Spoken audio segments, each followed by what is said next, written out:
What if the single most important component in your digital to analog converter, the very heart of your audio system, has been working with a fundamental handicap?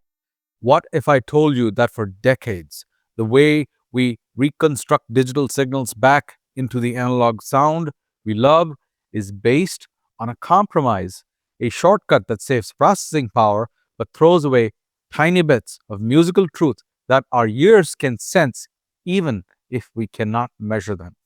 This isn't a what if, it's the reality for most DACs out there.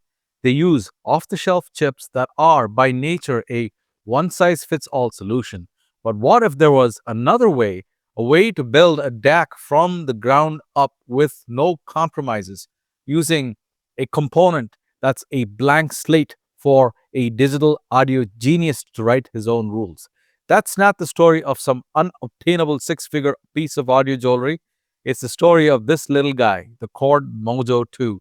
And the magic isn't in a chip you can buy from a catalog. It's locked inside a field programmable gate array running code that changes everything.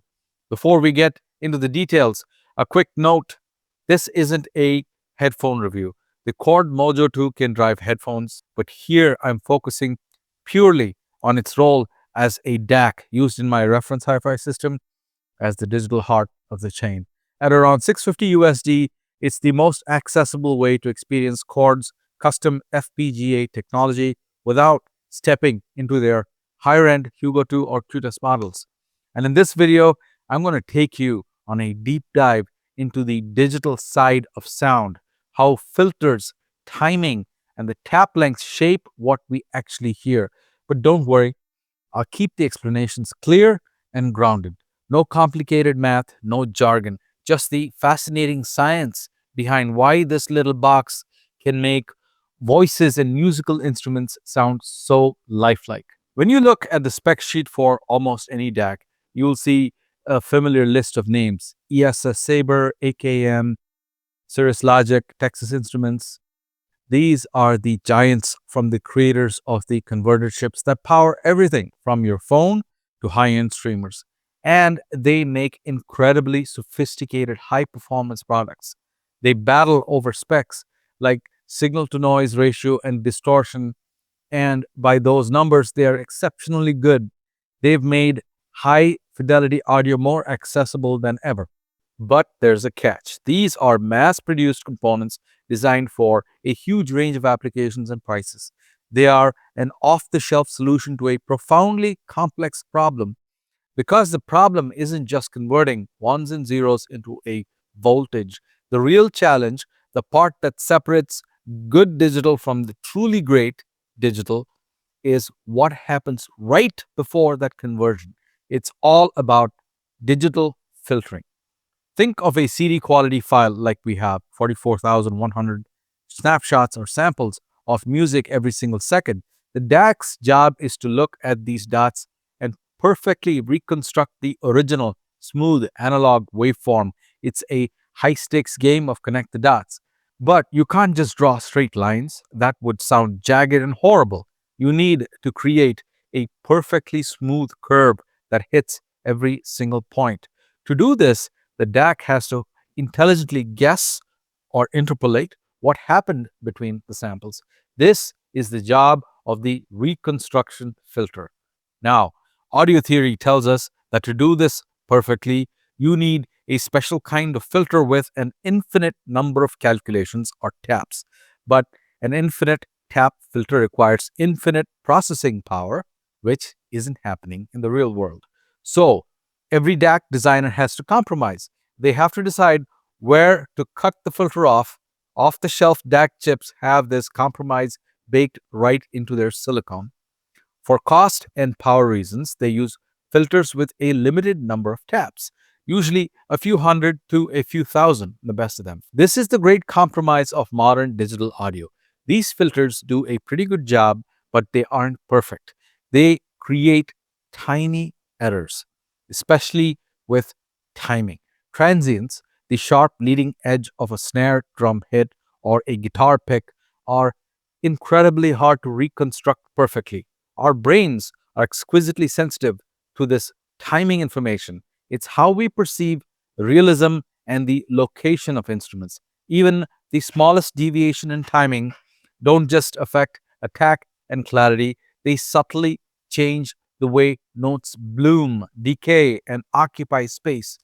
Soundstage depth, the sense of air between instruments, and the natural decay of reverberation are all shaped by this temporal precision. When that timing is even slightly off, like microseconds off, the music loses its dimensionality, the soundstage feels flat, instruments blur together, and the whole thing just lacks life. This is the ceiling most DACs operate under. But Chord and its lead designer, Rob Watts, decided to blow the ceiling away. So, if you're not using a pre-made DAC chip from ESS or AKM, what's the alternative? For Chord Electronics, the answer is a field programmable gate array or FPGA. And this is where the Mojo 2 story gets really interesting. An FPGA is a completely different beast, unlike a CPU or a dedicated DAC chip, which have their functions permanently burned into the silicon. An FPGA is a blank slate. It's a vast sea of unassigned logic gates that arrives from the factory with no inherent function. Its purpose is defined entirely by the code that's loaded onto it. Think of it this way. An off-the-shelf DAC chip is like a factory-built high-performance engine. It's been designed, tested, and mass-produced. You can drop it in your car and it will perform very well, but you can't redesign the piston heads or change the valve timing. Its architecture is fixed. An FPGA, on the other hand, is like a state-of-art machine shop complete with raw materials and 3D printers. It gives an engineer the tools to build a completely custom engine from scratch to their exact specifications. The only limit is the designer's skill and imagination. This is the path Rob Watts chose. For decades, he's been using FPGAs to bring his own proprietary digital audio theories to life. The AMD RTX 7 FPGA inside the Mojo 2 doesn't just run a filter, it is the digital brain of the entire operation. It handles the crucial reconstruction, filtering, and controls the final conversion stage. This isn't happening on a pre-made chip. It's all the result of custom code, painstakingly written and refined by Watts over the years. This software-defined approach is what separates Chord's DACs from almost everything else. It allows for a level of optimization that's simply impossible with off-the-shelf parts. It means Rob Watts isn't bound by compromises made by chip manufacturers. He can focus entirely on sound quality.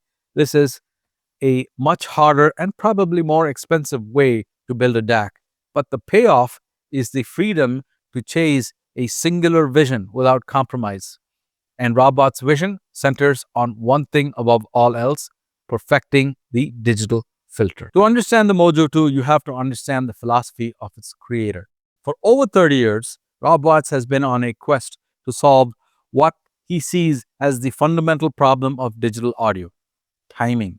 He theorized that the shortcomings of digital audio, that digital glare, that flat soundstage, weren't about resolution or bit depth. He believed they were almost entirely down to timing errors introduced by imperfect reconstruction filters. The theoretical solution is a mathematical formula called the sync function. If you could implement it perfectly, you could perfectly reconstruct the original signal. The key word there is perfectly, which would require an infinite number of filter calculations or taps. Since that's impossible, designers have to shorten or truncate the filter. The number of taps they choose determines how much of the signal the filter can see at once to make its calculations.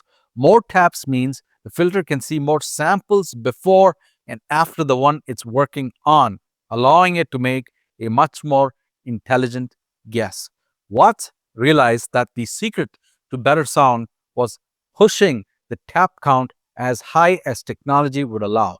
This led him to create his own proprietary filter algorithm, the Watts Transient Aligned Filter, or WTA. The WTA filter's goal is to get as close as possible to that theoretical infinite tap ideal with a special focus on reconstructing transients to preserve their critical timing. Over the years, as FPGAs got more powerful, the tap counts in the Chord's DACs grew considerably. The original Chord DAC 64 had 1024 taps, which was revolutionary at the time. The first Mojo managed to pack in an incredible 38,912 taps. With each leap, Watts noticed the sound quality improved. Better soundstage, depth, sharper imaging, and more natural, realistic tones. His theory was being proven in practice. It's not just about raw processing power, though. The WTA algorithm itself, the specific recipe for calculating the filter, is the secret sauce. Watts has spent years refining this formula through a combination of intense math and countless listening tests. This blend of a unique, audibly optimized algorithm and a relentless push for more taps is the core of Chord's digital philosophy. The headline spec for the Mojo 2's digital engine is its 40,960 tap WTA filter. That number is just insane. For perspective, a typical off-the-shelf DAC chip might have 128 taps. A really good one might have 1,024 taps. The Mojo 2 has 40 times more processing power dedicated to its filter than many excellent and much larger DACs. This is all handled by the FPGA's parallel logic pipelines configured as digital signal processors. But what does having all those taps actually do for sound? Let's go back to our connect the dots analogy. A simple short tap filter is trying to draw a smooth curve by only looking at the dot immediately before and after the space you're filling. You can draw a curve, but it's going to be a rough guess. Now, imagine a filter with 40,960 taps. It's not just looking at the two adjacent dots, it's looking at thousands of dots before and thousands after. It has an immensely rich context of where the waveform has been and where it's going. This allows it to draw a curve between the dots with breathtaking accuracy, reconstructing the original analog signal with a fidelity that short tap filters can only dream of. The result is a waveform that's incredibly close to theoretical perfection. The most profound impact is on timing. With its huge contextual window, the WTA filter reconstructs the leading edge of a transient with near perfect accuracy. That snare drum isn't just a thwack. You hear the sharp impact of the stick on the skin, the resonance, and the decay, all perfectly laid out in time. The sound isn't just a collection of frequencies, it's an event with a beginning, middle, and end, precisely placed in time. This temporal accuracy creates a cascade of benefits. Instruments separate beautifully because the start and stop of each note is so clear. The soundstage expands in all three dimensions, width, height, and especially depth. You can hear into the recording. Timbre becomes more realistic because the complex harmonic structure of an instrument is perfectly preserved. A piano sounds more like a real piano with the percussive hammer strike and the rich decay of the strings. This is why Rob Watts insists that tap length is the most important spec in a DAC. It's not about the bit depth or sample rates beyond a certain point. It's about the temporal resolution of the converter. The jump from the original Mojo's 38,912 taps to the Mojo 2's 40,960 is a part of an ongoing refinement, further polishing an already incredible achievement. This massive tap count, made possible by the custom programmed FPGA, is the technical heart of the Mojo 2 and the main reason for its awesome sound. So while the 40,960 tap WTA filter is the star of the show, it's only one piece of the custom puzzle. Remember, the FPGA controls the entire digital pipeline. This means Rob Watts also designed the final conversion stage itself, a proprietary system called a pulse array DAC. Most DACs use either a delta sigma or R2R architecture. The pulse array system is different. Based on Chord's own literature, it's a highly advanced design that works in concert with the filter. The basic idea involves a process called noise shaping, where you convert a digital signal to analog. you inevitably create some digital noise. Noise shaping is a clever trick that pushes this noise way up into ultrasonic frequencies where we can't hear it, leaving the audible band exceptionally clean. Because Watts designed the entire system on a single FPGA, he can make the filter and the converter work together in perfect harmony, something you can't do with separate off the shelf parts. This results in a vanishingly low noise floor and distortion. The measurements back this up, with Mojo 2 clocking a distortion plus noise figure of around 0.0003%, minus 110 dB. That number would make many high-end DACs jealous. This obsession with purity extends to the analog side too. A key upgrade in the Mojo 2 was removing coupling capacitors from the signal path, making it fully DC coupled through a digital servo system. Capacitors are necessary in many designs, but they can introduce subtle phase shifts and coloration.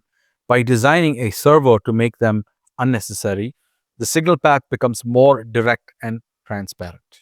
Every single decision from the grand architecture down to the tiniest components is focused on one goal: preserving the music. As you can see, we're going pretty deep here, and if this is the kind of stuff you live for, the engineering behind why things sound the way they do, then do me a favor and hit that subscribe button and the ring bell. We don't just talk about whether something sounds good, we break down why it sounds good, and I want to hear from you in the comments. What's the single most impressive piece of audio engineering you've come across lately? Also, do check out the link above for my review on the Chord Hugo 2 DAC as well. Okay, so the Mojo 2 is a technical masterpiece, but we don't listen to theories, we listen to music. Let's discuss some real music through the Mojo 2. I used a Blue Sound Node 2i streamer feeding optical out to the Mojo 2, RCA into a Musical Fidelity M6 Pre and Chord T-Toby power amp, which powered my 4-pi speakers. Every year, I try and go to as many live concerts as I can, and man, I saw quite a few concerts this year. One of the most amazing sounding bands this year was Pulp. I saw them at the Masonic Temple in Detroit. Intimate venue and great acoustics. Playing Got to Have Love by Pulp via the Mojo 2 took me back to the fun I had at the concert. This track's punchy mid-bass line and dense layering let the Mojo 2 show off its timing precision. The transients hit with exacting sharpness, giving drum hits and vocal phrasing crisp articulation.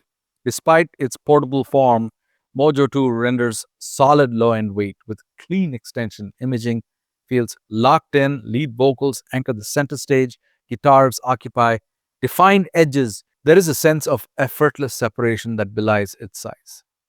Next up, Between the Sheets by Foreplay. Here, the DAC reveals its textural liquidity. The ultra-high definition DSP EQ, which I will talk about soon, can be flat to appreciate how transparent its core DAC is. Each note of the bass has body without bloom, and cymbal brushes shimmer with analog smoothness rather than the grain sometimes heard from cheaper DACs. The pulse array architecture keeps micro details intact. Keyboard and piano sustain tails trail off into silence with unforced naturalness, highlighting the DAC's extremely low noise floor. Habibi by Sofrance. This French Arabic fusion track reveals the Mojo 2's dynamic nuance and textural control beautifully. The deep rolling bass line has weight but never muddies the rhythm. Percussion hits carry a tactile snap that feel carved out of silence. The mix layers Arabic-inspired vocal motifs over shimmering synth pads and tight electronic beats, and the Mojo 2 renders them with exceptional spatial precision. The tonal warmth of the mid-range feels fluid, and the top end stays open and airy without harshness. What's most striking is the dimensional layering. You can sense the front-to-back placement of each element, from the whispered samples to the reverb-soaked percussion, all bound together by impeccable timing and coherence. The result is immersive, detailed, and emotionally charged proof that this DAC can translate complex cross-cultural electronica into a truly three-dimensional listening experience. Then there's Quia Respexit, that hauntingly beautiful soprano piece from Bach's Magnificat, sung by Jeanette Cohn. The Mojo 2's transparent tonality turns this classical piece into a study of depth realism. The soprano's voice is luminous and free from glare, while the orchestra unfolds in well defined planes within the church acoustic. You can almost trace the air movement from the horns in this track in the recorded hall. Reverberant, DK sounds, continuous and natural. So, what about that ultra high definition DSP that I mentioned earlier? This is a sophisticated 4-band equalizer running directly on the FPGA, operating with a 104-bit internal precision tone control. Chord calls it the world's first lossless DSP because it maintains mathematical transparency, no truncation, no rounding noise, so you can tailor the tonal balance without losing resolution or introducing phase errors. In practice, these tone control adjustments are surprisingly musical. The two most useful bands often turned out to be the 125 Hz and the 3 kHz controls. Now, each of those four bands, which are 20 Hz, 125, 3 kHz, and 20 kHz, each of these are adjustable by up to plus or minus 9 dB. The low band trim can gently reinforce bass weight without smearing timing, while a touch of lift or cut around 3 kHz helps fine-tune vocal presence and cymbal energy. What's remarkable is that these corrections by up to plus or minus 4 dB or so don't collapse the soundstage or disturb phase coherence.